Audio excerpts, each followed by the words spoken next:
4 নম্বর প্রশ্ন বলছেন, আসসালামু আলাইকুম শাইখ আলিম সাহাতুল্লাহ, বাড়ির ছোট মেয়েকে কন্যাশ্রীর টাকা ও এক জোড়া কানের দুল ও তার স্কুলে যাবতীয় টাকা তাকে দিয়ে দিয়েছে বিয়ের পর বাবা মায়েরা, আর অন্যদিকে বাড়ির বড় মেয়েকে করেছে এসব থেকে বঞ্চিত। আল্লাহ হিদায়াত দান করুন।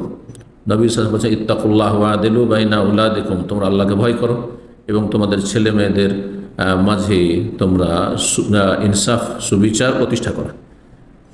আর এটি হচ্ছে অন্যায়, অবিচার করা হারাম, কাবিরা গুনাহ।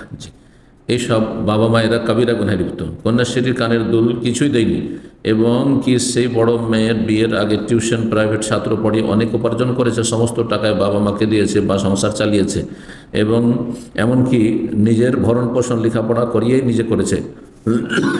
এখন সেই মেয়ে তার এসব অধিকারের কথা তার মাকে বললে তার মা জবাব দেয় যে ভাগ্য যেমন ভাবেছিল সে তেমন পেয়েছে, ভাগ্য ছিল সেজন্য আপনি অসৎ কাজ করবেন, হারাম কাজ করবেন, এটা মূর্খের কথা। ছোট বোনের দেখে হিংসা করছিস, তোর ভিতরে এত খারাপ না, সমান সমান দিতে হবে, জি, ন্যায্য বিচার করতে হবে, এটি তার হারাম কথা, অন্যায় কথা। এখন সেই মেয়ে কি করতে পারে বলুন? আল্লাহর কাছে অভিযোগ করবে, আল্লাহর কাছে বিচার চাইবে, আল্লাহর কাছে বাবা মায়ের জন্য হেদায়েত কামনা করবে যারা অবিচার করেছে ছেলে মেয়েদের মাঝে। এমনকি এসব নাই অন্যায় বিচার ইসলামের দৃষ্টিতে কি বলে প্লিজ আমাকে দয়া করে জানাবেন। যেমনটা বললাম, অন্যায় কাজ আপনার বাবা মায়ের, আল্লাহ তাদের হেদায়েত দান করুন এবং তাদেরকে সুবিচার প্রতিষ্ঠার তৌফিক দান করুন ছেলে মেয়েদের মাঝে, এবং সবার ন্যায্য হক আদায় করার তৌফিক দান করুন। নাহলে আসামের কাঠগড়ায় হাজির হইতে হবে।